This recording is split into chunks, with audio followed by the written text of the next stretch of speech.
2023 সাল পর্যন্ত শহীদ 1551 জন, গুম 423 জন, রাজনৈতিক দল সাধারণ মানুষ মিলিয়ে প্রায় 700 জন, আসামি 60 লক্ষ, মামলা 1.5 লক্ষ। এসব কেবল বিএনপির ত্যাগের পরিসংখ্যানই নয়, বরং বাংলাদেশের দ্বিতীয় স্বাধীনতা অর্জনের পথে দলটির অবিচল সংগ্রাম ও অবদানের প্রতিফলন।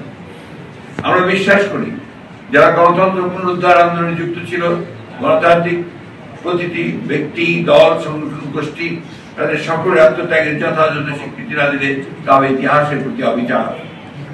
সকল শ্রেণী, পেশা, মতের মানুষের অংশগ্রহণকে সম্মান জানিয়ে জনগণের লুণ্ঠিত ভোটাধিকার ফিরিয়ে এনে একটি প্রকৃত গণতান্ত্রিক বাংলাদেশ প্রতিষ্ঠাই আমাদের সর্বোচ্চ অগ্রাধিকার। সেই পদযাত্রায় এবং রাষ্ট্র সংস্কারে বিএনপি ঘোষিত 31 দফা বাস্তবায়ন করে তুলতে হবে একটি নিরাপদ ও মেধাভিত্তিক বাংলাদেশ, যেখানে প্রতিফলন করবে জনগণের আকাঙ্ক্ষা ও প্রত্যাশা।